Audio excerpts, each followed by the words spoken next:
Hey everybody, welcome back to Gideon Stuff. Today we're going to be taking a look at, where is it?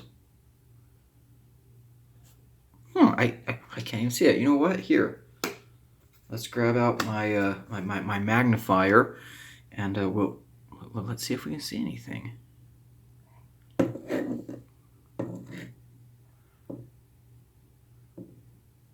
Ah, there we go.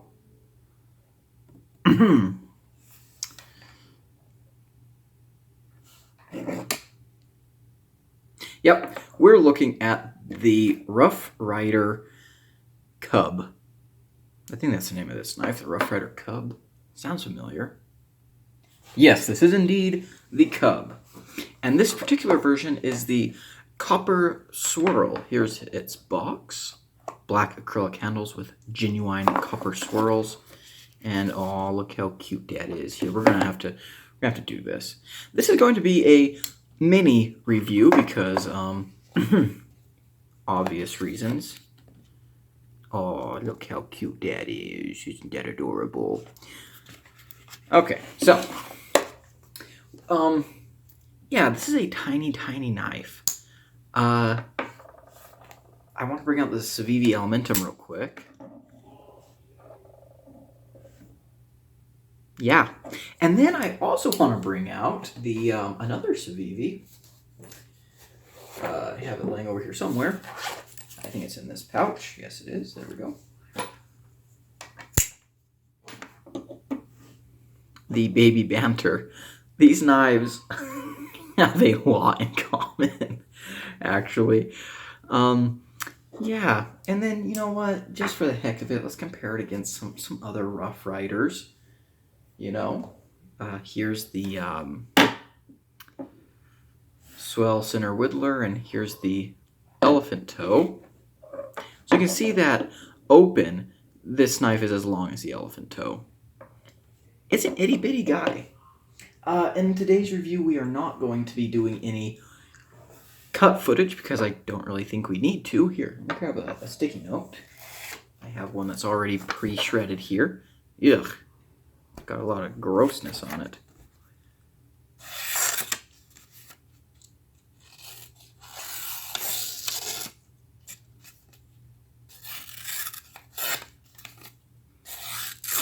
This knife does need sharpened because I have been using this surprisingly, believe it or not.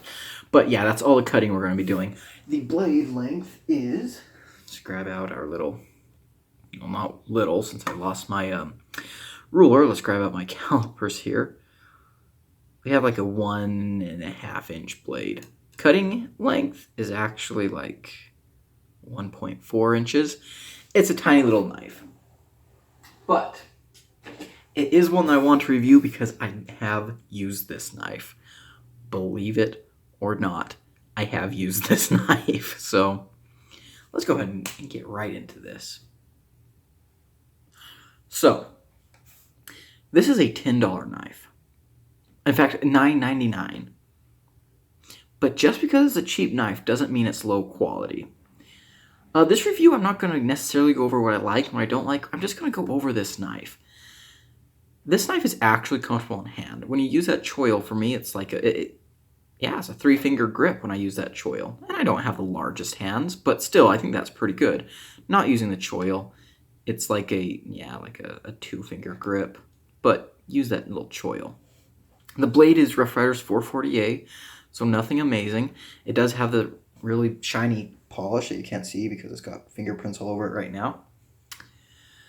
And you will notice there's a lot of like scratches on this knife. We'll talk about why that is later. This is a lockback. So this is not a slip joint. This knife actually locks. Has a really solid snap on the close. The action is really good, and the lock, when it engages, is solid. Like, this is actually a solid lockup. There is some lock stick, but, I mean, that just assures me that this knife is locked up good. This is a fantastic 5th pocket carry. I mean, this might be the coin pocket carry. It's fantastic. It has enough weight to it with this copper bolster to feel substantial, but since it's so small, that just adds to making it feel useful. And I like that a lot. I like a lot. This is a fantastic package opener. This is fantastic legally. Pretty much everywhere. I can't imagine any jurisdiction where this would be illegal. If such a place exists, please let me know so I can never go there. But it is just such a nice little usable knife. And again, just because it's cheap or just because it's inexpensive doesn't mean it's cheap. Here's a cheap little slip joint knife thing. I picked this up at a gas station. Blade play all over the place. No half stop. And again, this isn't a slip joint, but the blades, I'm sure, are an even worse steel than 440. They might not even be steel. They might be aluminum. In fact, this little blade here, I'm pretty sure that... Ouch. Pretty sure if I tried, I could just like bend this one in half. But we're not going to try that. This knife actually feels like a real knife. Like it was actually made and you can actually use it. And what I use this knife for a lot was as a lab knife. I'm a geology student. And so while I was in the lab working with different minerals, sometimes I would need to test the hardness of minerals. So I'd scratch this blade or I'd scratch a mineral with this knife. And then I could also use this to open up little packages in lab. Just all kinds of stuff. This knife has seen a lot of use from me. A lot of use. And it's awesome. In fact, this knife is with me all the time. All the time. It's a very non-threatening knife. So if I'm ever in a situation like, maybe I'm in a situation where maybe the people around me aren't knife people, no one is ever going to be scared by this. No one.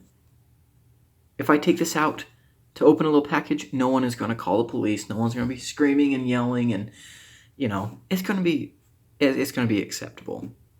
And I really, really like that. Plus, this knife just looks cool. It looks so nice. The fit and finish on it. Okay, let's talk about fit and finish. It's not perfect. You can see back here. It's not perfect. But again, miniature knife for under $10. It even glows in the dark. In fact, let's see if we can show that off here. It's daylight, but just a sec. Okay, never mind. I tried. I will insert footage, maybe, if I remember, of it glowing in the dark.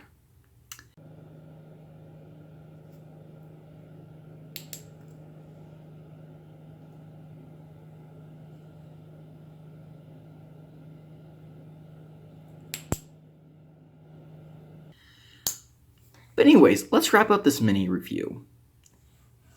My final thoughts and opinions. I bought this knife as just kind of a novelty weird knife because I love weird knives. And I actually surprised myself with just how much I carry and use this knife on a daily basis. This is a very useful tool. 1.5 inches of blade is all you need to get into a package. If that's all you're doing that day, this is fantastic. This is a great companion knife, great backup knife. Looks fantastic. And I don't know, I'm a big fan. And yeah, we're going to leave it there. Don't forget to like, comment, and subscribe. I've been Gideon.